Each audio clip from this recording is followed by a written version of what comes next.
Meus irmãos, a paz do Senhor, presbítero Cláudio, vamos trazer hoje o resumo da nossa quinta lição, revista de Job, desse trimestre, último trimestre de 2025. Estamos estudando a mensagem, o livro, a profecia, o ministério do profeta Jeremias. Na nossa quinta lição, ela vem trazer contextualizar o cerco de que os caldeus, a Babilônia, na pessoa do seu rei Nabucodonosor e o seu exército, impetrou ali sobre Jerusalém. Foram 3 invasões, a última em 586, que culminou com a total destruição do reino de Judá, do reino do sul. O título da lição: o início do cerco de Jerusalém.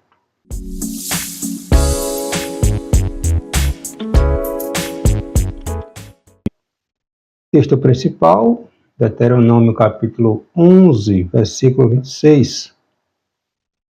Eis que hoje ponho diante de vós a bênção e a maldição. A bênção quando ouvides os mandamentos do Senhor, vosso Deus, que hoje vos mando. O resumo da lição: o cerco babilônio contra Jerusalém foi o resultado da desobediência e rebeldia do povo contra o Senhor. Eu aconselho você ler o capítulo 28 do livro de Deuteronômio. Está lá as bênçãos e as maldições que Deus determinou que viria sobre a nação de Israel. Naquela época, obviamente, o reino ainda não havia sido dividido. A bênção e a maldição estavam determinadas ali sobre o povo, a depender de qual direção eles tomariam.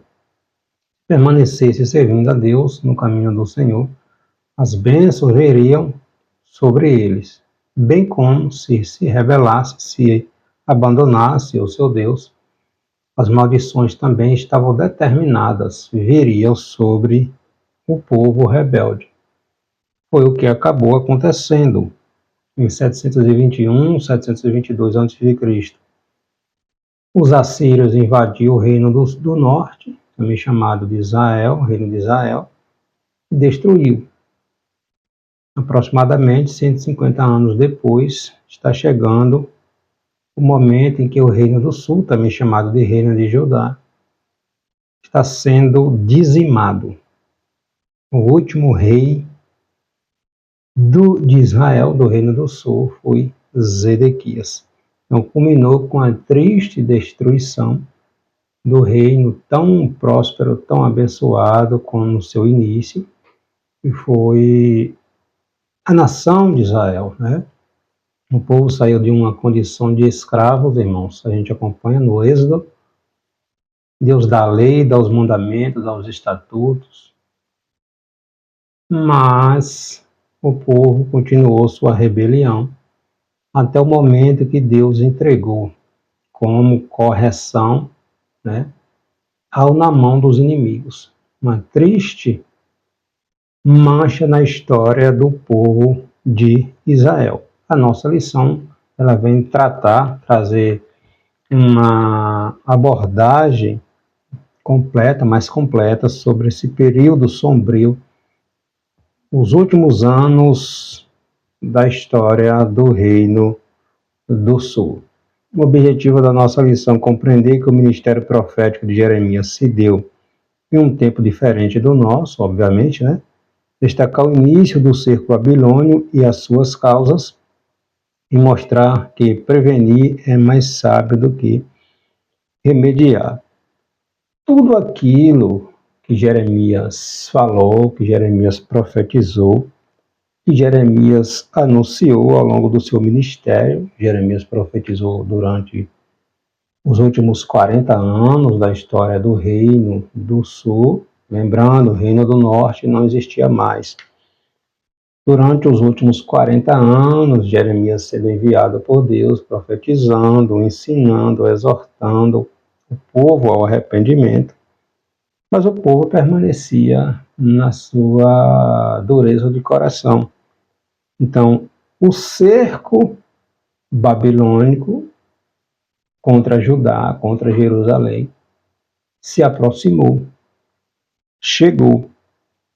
Estava acontecendo, prestes a acontecer, tudo aquilo que Jeremias temia. E o povo sendo acreditado à mensagem do profeta. Então, o período mais crítico da história do Reino do Sul, mais triste, estava chegando, que foi o cerco, o último dos cercos, e a condução forçada daqueles que ficaram vivos como cativos da Babilônia. O nosso texto bíblico é o capítulo 21, aqui do livro do profeta Jeremias, versículos do 1º ao 14º. É um pouquinho extenso, mas vamos ler. A palavra que veio a Jeremias da parte do Senhor, quando o rei Zedequias lhe enviou a Passur, filho de Malquias, e a Sofonias, filho de Maaseias, o sacerdote, dizendo: Pergunta agora por nós ao Senhor, porque Nabucodonosor, rei de Babilônia, guerreia contra nós. Bem pode ser que o Senhor opere conosco segundo todas as suas maravilhas e o faça retirar-se de nós. Então Jeremias lhe disse: E assim direis a Zedequias: Assim diz o Senhor, Deus de Israel: Eis que virarei contra vós as armas de guerra que estão nas vossas mãos, com que vós pelejai contra o rei de Babilônia e contra os caldeus que vos têm cercado fora dos muros, e ajuntá-lo-eis no meio desta cidade. E eu pelejarei contra vós com mão estendida e com braço forte, e com ira, e com indignação, e com grande furor. E ferirei os habitantes desta cidade, assim os homens como os animais, de grande pestilência morrerão. E depois disto, diz o Senhor, entregarei Zedequias, rei de Judá, e seus servos, e o povo, e o que desta cidade restare, da pestilência, e da espada, e da fome, na mão de Nabucodonosor, rei de Babilônia, e na mão de seus inimigos. Não os poupará, nem se compadecerá, nem terá misericórdia. E a este povo dirás: Assim diz o Senhor: Eis que ponho diante de vós o caminho da vida e o caminho da morte. O que ficar nesta cidade há de morrer, a espada, ou a fome, ou a pestilência. Mas o que sair e se render aos caldeus, que vos tem cercado, viverá, e terá sua vida por despojo. Porque pus o rosto contra esta cidade para o mal e não para o bem, diz o Senhor. Na mão do rei de Babilônia se entregará, e a ele queimará fogo. E ele queimará a fogo. E a casa do rei de Judá dirás: Ouve a palavra do Senhor, ó casa de Davi. Assim diz o Senhor: Julgai pela manhã justamente, e livrai o expoliado da mão do opressor, para que não saia o meu furor como fogo e se acenda sem que haja quem o apague, por causa da maldade de vossos corações, ou de vossas ações. Eis que eu sou contra ti, ó moradora do vale, ó rocha da campina, diz o Senhor, contra vós que dizeis: Quem descerá contra nós? Ou quem entrará nas nossas moradas? Eu vos visitarei segundo o fruto das vossas ações, diz o Senhor. E acenderei o fogo no seu bosque, que consumirá tudo que está em redor dela. A gente tem aqui, irmãos, uma sentença. O juízo estava determinado. Não tinha mais volta. Jerusalém estava cercada. Um cerco, o último do cerco de 2 anos, onde a fome, a doença, a pestilência, a escassez de recursos, de água, de comida, 2 anos do cerco, e a orientação do Senhor foi: saiam, se dirijam à Babilônia, ao rei da Babilônia, e se entreguem. Vocês querem sair com vida? Se entreguem.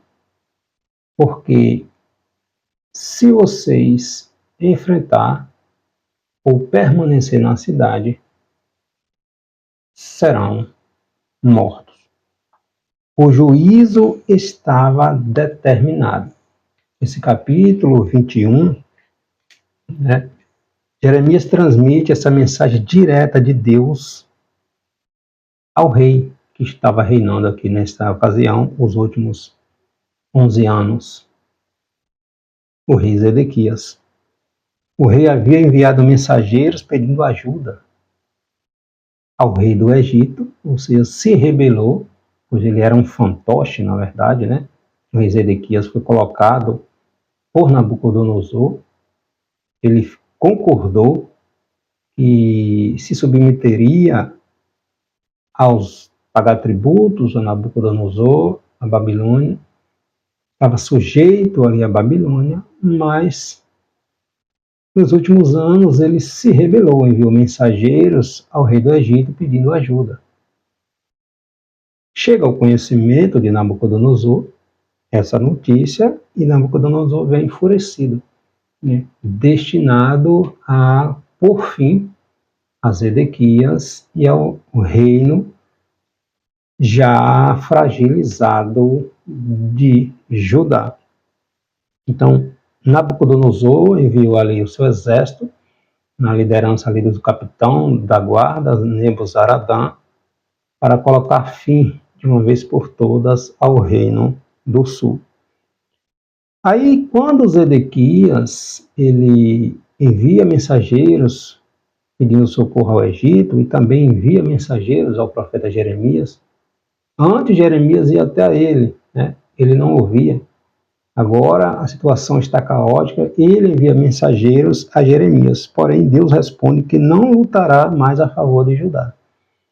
Pelo contrário, Deus usará o rei de Nabucodonosor como instrumento de juízo. A gente vê isso lá no livro do profeta Abacuque. O povo de Jerusalém tinha 2 opções: permanecer na cidade, morrer de peste, morrer de espada, morrer de fome, ou se render à Babilônia e poupar sua vida. Estava indo para o cativeiro, mas estavam vivos, né? Além disso, Jeremias anuncia que Deus punirá a casa real de Judá, uma sentença aqui, a casa real, por suas injustiças, pois durante um longo período foi exortada a praticar a justiça, né? O direito, especialmente a favor dos oprimidos. Mas isso também foi negligenciado. Então, o tempo de livramento havia terminado. O juízo aconteceria. Então, é nesse contexto, esse cenário triste, muito triste, que infelizmente o reino do sul também chegou, né? Não pegou exemplo do reino do norte, dos seus irmãos, que foi destruído pelos assírios. Fez coisas piores ainda. Primeiro tópico da lição, conhecendo a história, informações históricas, as 2 primeiras invasões e a terceira invasão. Então, recapitulando, relembrando, Jeremias, ele iniciou seu ministério. Jeremias nasceu ali durante o reinado do ímpio rei Manassés. E Manassés fez tantas atrocidades, sacrificou seus filhos aos deuses cananeus. No final da sua vida, ele se arrepende, mas ele chegou ao ápice da maldade. Seu filho Amon não foi diferente. Quando Amon morre, seu filho Josias assume o trono, o último bom rei do Reino do Sul. Jeremias inicia seu ministério a partir do 13º ano do reinado do rei Josias. Está no capítulo 1, versículo 2 aqui do livro de Jeremias. Ele é chamado ao ministério profético, ele começa, né? Ele é chamado muito antes, né? Antes dele nascer. Mas ele inicia seu ministério profético aqui a partir do 13º ano do reinado do rei Josias. O rei Josias, ele iniciou seu reinado aproximadamente ali nos anos 641, 640 aproximadamente, né, antes de Cristo. Josias foi o último, lembrando novamente, foi o último bom rei do Reino do Sul, de Judá. Quando o rei Josias morre, ele teve 3 filhos que assumiram o trono. O primeiro aqui foi Jeoacás. Jeoacás, ele reinou somente 3 meses, lá em 2 Reis, capítulo 23, versículo 31. Reinou somente 3 meses e foi levado para o Egito por Faraó Neco. Nesse tempo aqui, Judá era subserviente ao Egito, pagava tributos ao Egito. Então, Jeoacás, ele foi levado para o Egito, reinou apenas 3 meses em Judá, e sempre o escritor de Reis, de Crônica, dizendo, e fez o que era mal aos olhos do Senhor. Então, ele reina 3 meses, Faraó Neco destitui do reino e coloca seu irmão Jeoaquim para reinar em seu lugar. Jeoacás é levado para o Egito, morre lá. Jeoaquim, seu irmão, é colocado para reinar. Jeoaquim reina 11 anos e faz o que era mal aos olhos do Senhor. Continua nos mesmos erros, né? Reinou durante 11 anos. Se rebelou contra a Babilônia, contra Nabucodonosor. Era apoiado ou era subserviente ao Egito. Nabucodonosor II, né, humilha o Egito. O Egito não tem como socorrer mais ninguém. E caminha marcha para Jerusalém. Destitui Joaquim, que havia reinado há 11 anos, estava ali no trono reinando, e leva para a Babilônia. Ele morre lá. Quando Joaquim é destituído do reino por Nabucodonosor, seu filho Joaquim começa a reinar. Jeremias está profetizando durante isso tudo, viu? Joaquim começa a reinar. Joaquim reina 3 anos. Lembrando, quando a primeira das invasões acontece quando Joaquim, ou Jeoaquim, o irmão de Joacás, está reinando em 605 a.C., a primeira das invasões da Babilônia. Nessa primeira das invasões, Daniel, Misael, Ananias e Azarias também são levados para a Babilônia, na primeira das invasões, em 605 a.C., período em que Jeoaquim está reinando, o irmão de Joacás. Joaquim é destituído, é levado preso para a Babilônia por Nabucodonosor. O povo elege seu filho, Joaquim, com apenas 18 anos, assume o trono. Reina apenas 3 meses e 10 dias. 3 meses e 10 dias. Período ali da segunda invasão da Babilônia, 597. Período em que Joaquim é levado também cativo para a Babilônia. A sua mãe, chamada Neusta, é levada cativa, ou seja, Joaquim se rende a Nabucodonosor, por isso ele não foi morto. ele se humilhou, ele se rendeu a Nabucodonosor, ele, sua mãe. Ezequiel também é levado para a Babilônia nesse período. 10.000 hebreus foram levados, se renderam e foram para a Babilônia nessa segunda invasão. Os utensílios do templo, o ouro, a prata, o que tinha de mais precioso, os babilônios levaram para a Babilônia. Segunda das invasões.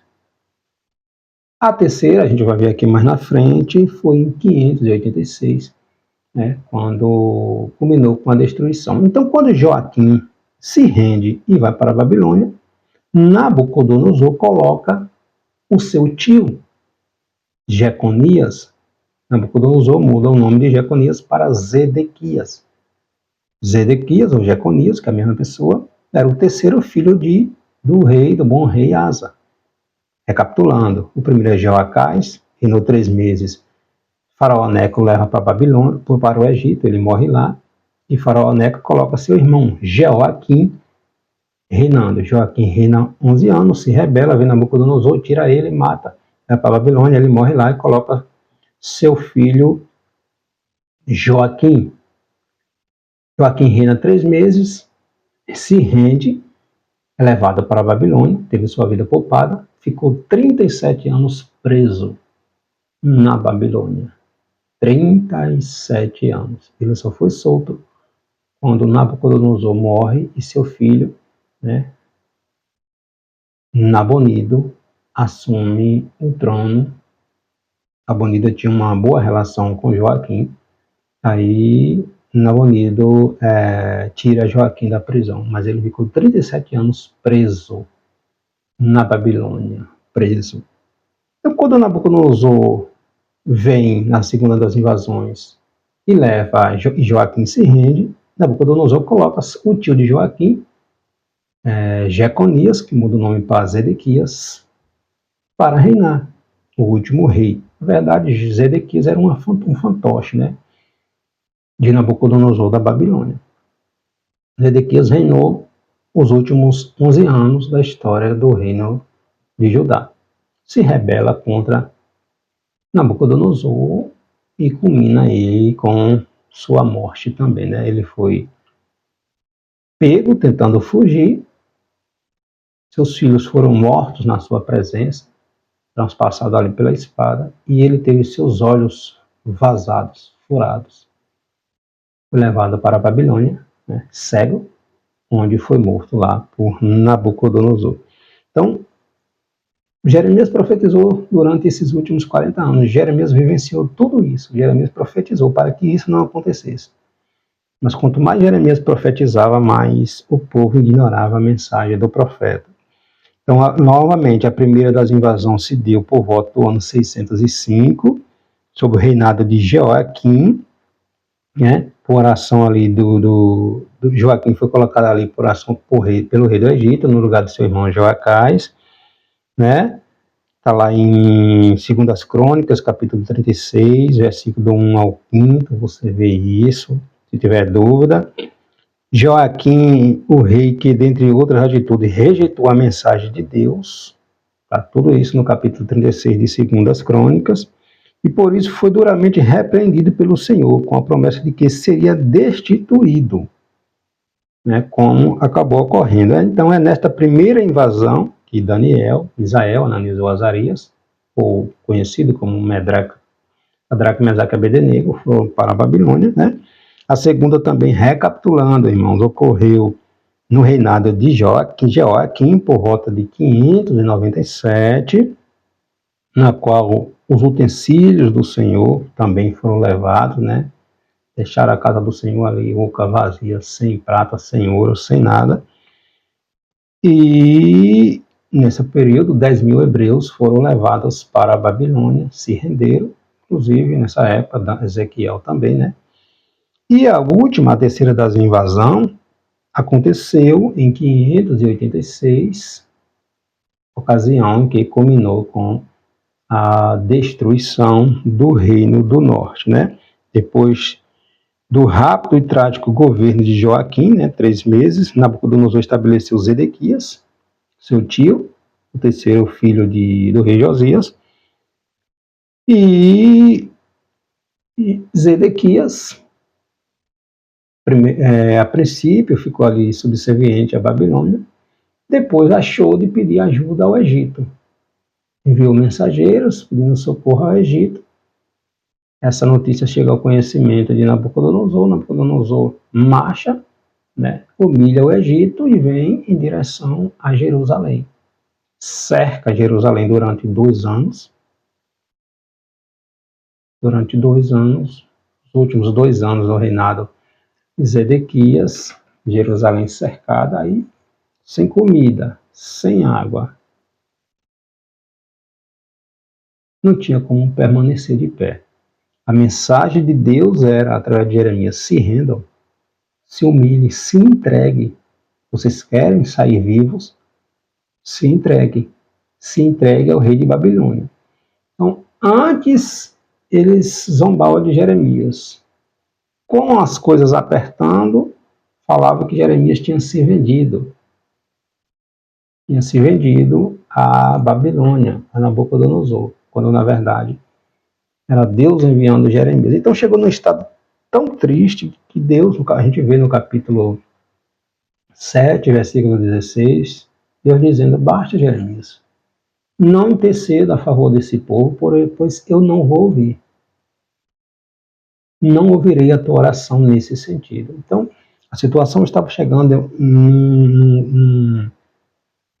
numa situação, o povo, a incredulidade, a rebelião, a idolatria, a falta de justiça estava num estado tão deplorável que Deus disse: basta, o juízo está determinado, pois não há arrependimento por parte deste povo. Deus havia falado cerca de 150 anos, antes de Zedequias reinar, o último rei de Israel. Está lá em Isaías capítulo 36, quando o rei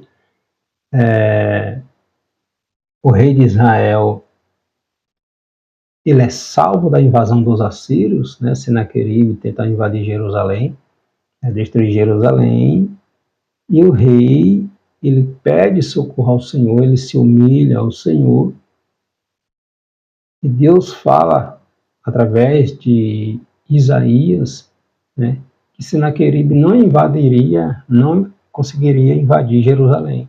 Deus estava a favor, Deus livraria a nação. Quando o rei de Israel,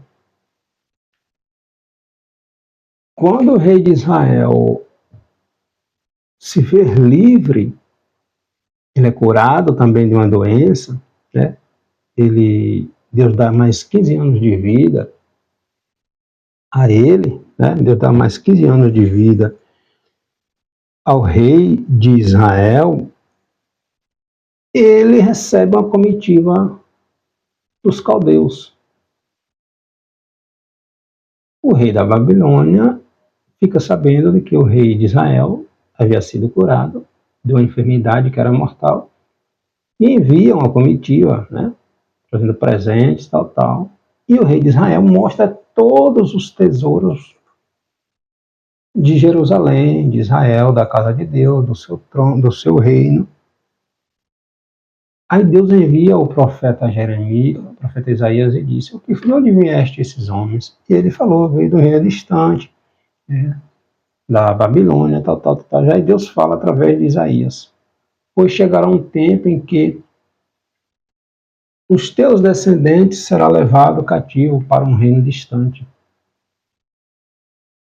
Servirão a este reino. Então, 150 anos, Deus já falava através do profeta Jeremias que esse dia aqui iria chegar. Mas, se houvesse arrependimento, as coisas mudariam. A gente cai naquela questão da soberania de Deus. E Deus erra? Não. E Deus se arrepende? Dizer que Deus se arrepender é do mesmo dizer que Deus errou. Deus lamenta a atitude, o caminho que o homem escolhe seguir. Não é a vontade de Deus que o homem saia da sua presença. Então Deus lamenta a atitude, o livre-arbítrio, a escolha que o homem tem, e ele escolhe errado. Então, se permanecesse naquela estado, naquela situação, evidentemente que o juízo viria. Mas o tempo teve 150 anos aqui para se arrepender, porque Deus estava enviando aos seus profetas. Lembro novamente, né? Falei em outra oportunidade, dos ninivitas. A mensagem era de juízo, 40 dias Nínive será destruída. Não era de arrependimento. Mas porque Deus deu um período, 40 dias. A mensagem foi fatal, vai ser destruída em 40 dias. Mas houve arrependimento. O rei, o povo se humilhou, mudou as atitudes. Deus se compadeceu. Voltando na história, o rei Acabe estava com o seu fim decretado. Porque matou Nabote, né, sob a influência ali de Jezabel, e infiltrou a idolatria, através da influência da sua esposa, Jezabel, em Israel. Deus envia o profeta Elias e diz, teu fim vai chegar. Por toda a maldade que tu está praticando. O que foi que Acabe fez? Se humilhou. Vestiu pano de saco. Se humilhou diante de Deus. Aí o que foi que Deus disse a Isaías? A Elias, volta lá. Não vê que Acabe se humilhou diante de mim? Vai lá e diz a ele que o mal que havia falado contra ele aconteceria no reino, não vai acontecer nos seus dias, porque ele se humilhou. Então, quando o homem toma uma atitude diferente, se arrepende, Deus se compadece. Porque a vontade de Deus não é que o mal venha sobre nós. Então, a gente aprende isso aqui com essa história de tudo isso que aconteceu com o reino de Israel. Tanto o reino do norte, 721 a.C., como o reino do sul aqui, a última das invasões em 586. Ficou claro, irmãos? Então, por isso que é importante você ler essa história de Israel, está lá em Crônicas, Reis, no livro do profeta Daniel, no livro do profeta Ezequiel, no livro do profeta Jeremias, em Isaías, em Abacuque. Então, por isso é importante estudar a Bíblia. A gente precisa conhecer a palavra de Deus, porque se está na Bíblia, irmão, tem alguma coisa nos dizendo, é para nos ensinar, para nos advertir, de alguma forma está relacionada com a igreja do Senhor. É a palavra de Deus, e a palavra de Deus ela nos corrige, ela nos exorta, ela nos ensina. Paulo vai falar, segundo Timóteo 3,16, toda a escritura é divinamente inspirada, ela é proveitosa para nos ensinar, nos redaguir, nos repreender, né? Nos corrigir, nos instruir em justiça. Então, se está na Bíblia, tem algo a nos ensinar. Segundo ponto da lição, o início do cerco e as causas. Doença sem remédio, boa ação, más intenções e falta de arrependimento. Então, a mensagem do profeta Jeremias de advertência, exortação e chamado ao arrependimento não despertar a consciência cauterizada daquele povo. Diante da rejeição divina, Judá foi exposta. Rejeitou a correção, né? Zedequias se rebelou contra o rei da Babilônia, o último dos reis, né, de Israel, Zedequias, né? Então, eles haviam feito uma aliança, Nabucodonosor, jurada ali em nome do Senhor, né? Zedequias se submeteu à Babilônia, fez a aliança ali, jurou em nome do Senhor, só que passado um tempo ele se rebelou contra a Babilônia, foi pedir ajuda ao Egito. O Egito não teve forças nem para se defender, imagina defender Judá, né? Resultando na invasão e destruição de Jerusalém pelos babilônicos. O fim do reino do sul. O povo não só rejeitou a mensagem do profeta, dos profetas, né? Mas também os maltratou ao ponto de não haver mais remédio para tal situação. O juízo viria. Entende? Deus falou ao seu povo dizendo, está lá em Jeremias, capítulo 17, versículo 9, Deus falando que o coração do homem é enganoso, mais do que todas as coisas. Quem o conhecerá? Aí Deus responde, né? Eu, o Senhor, eu esquadrinho, eu esmiuço o coração e os pensamentos, e isto para dar a cada um segundo os seus caminhos, segundo o fruto das suas ações. Então o povo estava colhendo aquilo que havia plantado. Né? Descreve a relação entre a intenção do coração e a prática. O povo ia para o templo, a gente vê na nossa terceira lição passada, o povo ia, nossa terceira lição, ia para o templo, seguia os rituais, os sacrifícios, mas o coração não estava em Deus.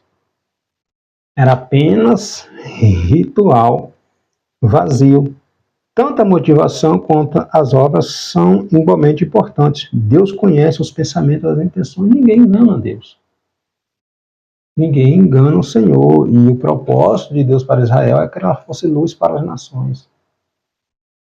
Entendeu? Então ninguém escapa. Ninguém escapa.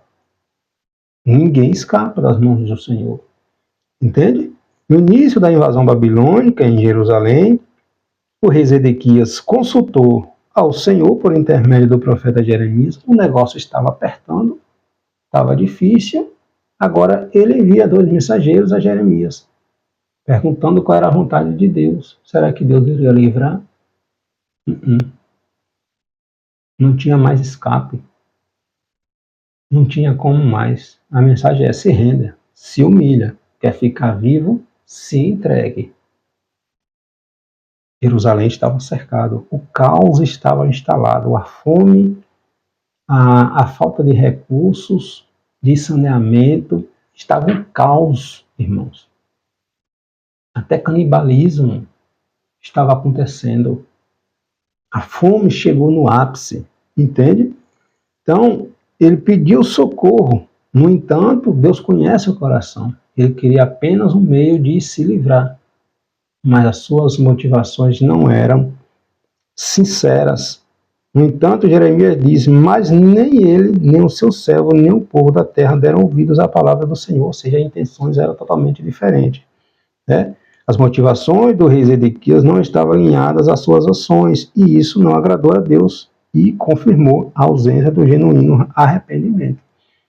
No capítulo 15, versículo 19, está ali tratando de arrependimento. Se tu voltares, então te trarei e estarás diante da minha face. Mas o arrependimento aqui não era verdadeiro, não era sincero. Era apenas um meio de escape.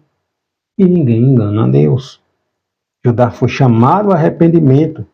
Arrepender-se é o mesmo que voltar-se para Deus e estar diante dele, em dependência e humildade. Não tinha isso no reino de Judá. Não tinha isso, né? Então, o que é que aconteceu? O juízo veio. O triste fim do reino do sul, do reino de Israel, que iniciou muitos anos lá atrás com o rei Saul. Deus avisou durante muitos séculos. Se não se arrepender, se não se humilhar, se não voltar atrás, Deus corrige. Deus é um Deus santo e que vela pela sua palavra para cumprir. Está lá no capítulo 1. A vara de amendoeira é a mensagem. Viste bem, Jeremias, porque eu zelo pela minha palavra, eu velo pela minha palavra para cumprir. Eu tenho pressa, ela se cumprirá. Ela não volta vazia. A panela fervendo virada para o norte, ou seja, o juízo vem do norte. O norte de Jerusalém, o norte de Israel, né? os babilônicos. Então, nem mesmo diante da iminente invasão da Babilônia, foi incapaz de se arrependerem. A verdade, a vaidade, a arrogância, a autoconfiança marcaram a postura deste povo, né, do risco que cercava. A falta de arrependimento foi a causa principal, né, da invasão. Porque se houvesse arrependimento sincero, Deus livraria o seu povo. Segundo as Crônicas, capítulo 7, versículo 14. E se o seu povo, se o meu povo, Deus chama de meu povo, que se chama pelo meu nome, se humilhar e orar, e se converter dos seus maus caminhos, eu ouvirei do céu. Perdoarei os seus pecados, sararei a sua terra. Deus daria livramento.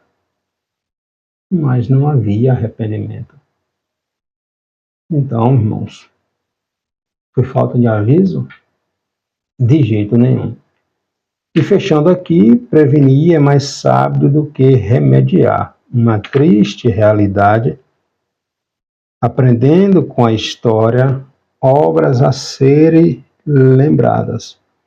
Então, é importante, é interessante, né, que antes do cerco, antes de tudo isso aqui, Jeremias era visto indo até o rei para entregar a mensagem de Deus, mas agora é o rei que envia representante a Jeremias pedindo socorro. Mas, infelizmente, as intenções do coração não eram verdadeiras. Não era sincera, era apenas um meio, né, para se livrar da Babilônia. Não era sincero o arrependimento. E de Deus, ninguém zomba. Paulo escreve isso na carta aos Gálatas, Gálatas 6:7. De Deus ninguém zomba, Deus não se deixa escarnecer. Aquilo que se planta, se colhe. Contudo, a resposta divina, após o fim de toda a esperança, né, foi que o juízo viria. Eu pelejarei contra vós com mão estendida, e com braço forte, e com ira, e com indignação, e com grande furor. Foi a resposta que Deus deu a Jeremias para passar para Zedequias. Ou seja, não mais. Não mais. Basta. Não estarei a favor de vocês. Pelo contrário, eu estou a favor dos babilônicos. Chegou. Chegou o fim. O cativeiro é certo. Está chegando a hora. A cidade está cercada, não tem como fugir. E ele tentou fugir. Zedequias tentou fugir. Foi capturado. Seus filhos foram mortos na sua presença. Ele teve seus olhos vazados, furados, e foi levado para a Babilônia em 586.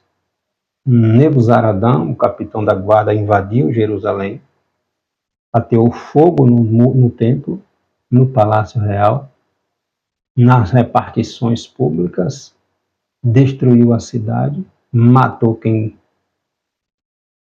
enfrentou, quem se humilhou, quem se rendeu, foi levado cativo para a Babilônia. Foi o fim do reino do sul. Além da palavra de Deus seria contra Judá, o rei teve que ouvir a notícia de que a Babilônia seria um instrumento contra eles, ao ponto de Deus chamar Nabucodonosor de meu servo.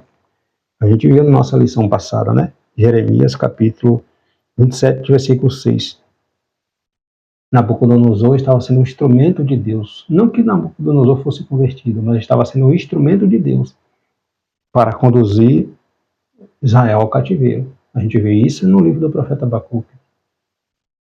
Quando Abacuque tem conhecimento de que Deus usaria os babilônicos para trazer juízo, a ajudar, Abacuque fica perplexo, surpreso e diz: como, Senhor? Em outras palavras, o Senhor vai usar um povo mais ímpio ainda para castigar o teu povo? Quando Nabucodonosor, ou quando Abacuque tem o conhecimento de que se os babilônicos também não se arrependessem, Deus trataria com eles. Aí o profeta entende que o justo ele vive pela fé, mesmo que ele não está vendo aquilo ali. Mas ele sabe que Deus governa. Aí ele vai dizer: ouvi, Senhor, a tua palavra e temi. Aviva, Senhor, a tua obra no meio dos anos. No meio dos anos, faz-a conhecida. Capítulo 3, versículo 17 e 18. Ainda que a figueira não floresça, ainda que não haja fruto na videira, ainda que aos olhos humanos não tenha mais jeito, eu esperarei no Senhor, porque ele tinha certeza que Deus governa, e mais cedo ou mais tarde todos terão que se dobrar. Nabucodonosor, no capítulo 4 do livro de Daniel, quando ele é humilhado diante de Deus, ele reconhece que Deus governa, e ele diz: o reino de Deus é um reino sempre eterno. Deus manda, Deus institui reis, estabelece reinos e destitui reinos. Mas o seu reino, o reino de Deus, é um reino eterno, sempre eterno, não tem fim. Nabucodonosor reconheceu de que Deus governa. Então é assim, nós estamos nas mãos de Deus. Né? Nós estamos na mão de Deus. Então, se está registrado, se Deus tratou dessa questão com o seu povo escolhido, Paulo vai falar isso na carta aos Romanos, se a oliveira verdadeira foi corrigida, imagina nós que fomos enxertados nela. Não somos judeus. Hoje nós somos a igreja. Hoje nós exercemos o papel, a missão que Israel era para exercer. Ser luz para as nações. Você é luz? Nós somos luz? A gente precisa refletir, né, irmãos? Então, este foi o drama vivido pelo profeta Abacuque, que inicialmente levantou questões a respeito da instrumentalização dos caldeus como instrumento de juízo. Mas Deus responde a Abacuque: se não se arrepender, também vai tratar comigo. Né? Então, a gente aprende com a história. A história é pedagógica, irmãos. A história nos ensina tanto pelos exemplos a ser seguidos, como pelos que precisamos evitar. Certo? Paulo encorajou Timóteo a seguir os ensinamentos dele e a deixar os maus exemplos, segundo Timóteo 3, capítulo 3, versículo 10 a 17. Jesus também usou o exemplo de Israel aqui, né, do passado, para advertir, para ensinar seus discípulos. A Bíblia, irmão, é o nosso manual de regra, de fé e de prática, é a palavra de Deus. Deus não erra, Deus não falha, Deus não se equivoca, Deus não se contradiz. Deus ama o seu povo. Infelizmente, foi necessário que isso acontecesse. Não era a vontade de Deus que isso viesse a ocorrer. Porque durante longos anos ele enviava seus profetas com a mensagem de arrependimento, advertência, correção. Durante longos anos, a mensagem era: arrepende, confessa e deixa, e alcançará a misericórdia. Durante longos anos. Mas o povo não deu importância, né? Jeremias sabia da importância das boas lembranças como fonte renovadora de esperança da nação. A gente vê isso lá em Lamentações, capítulo 3, versículo 21. No versículo 22, capítulo 3, ele vai dizer que as misericórdias do Senhor são as causas de nós não sermos consumidos, né? Então, Jeremias proclamou o povo a que se lembrasse das obras gloriosas que Deus realizou ao longo de sua história, mas em vão. O povo nunca deu ouvidos à mensagem de Jeremias. A igreja da atualidade, ela é convidada a se lembrar dos grandes feitos que Deus realizou, os grandes sinais que Deus realizou e também do juízo que veio sobre o povo de Deus por causa da rebelião, da permanência no erro, né? Serve de lição para nós. Deus é amor, mas Deus é justo. Deus é justo. O arrependimento sincero leva ao Senhor a nos perdoar. mas a dureza de coração, a rebelião, a falta de humilhação trazem consequências trágicas, porque de Deus ninguém escapa. Israel foi invadido, 586, foi um caos, foi uma matança, foi uma pestilência, foi uma terrível tragédia, onde o povo de Deus, que permaneceu vivo, foi levado cativo para a Babilônia. Permaneceram lá longos 70 anos e nunca mais o reino de Israel foi um reino independente. Até o ano de 1948, né, século passado, mais de 2000 anos depois, que Israel foi reconhecida como nação independente. Porque ficaram submissos à Babilônia. A Babilônia foi conquistada pelo Império Medo-Persa. Ficaram submissos ao Império Medo-Persa. Depois veio a Grécia. Ficaram submissos ao Império Grego, aos seus generais, levada de um lado para outro. Tem um período, no período interbíblico ali, tem uma revolta dos Macabeus, onde passam aproximadamente 60, 70 anos ali. Um breve período de liberdade, mas logo em seguida vem o Império Romano sufocando. E quando Jesus vem ao mundo,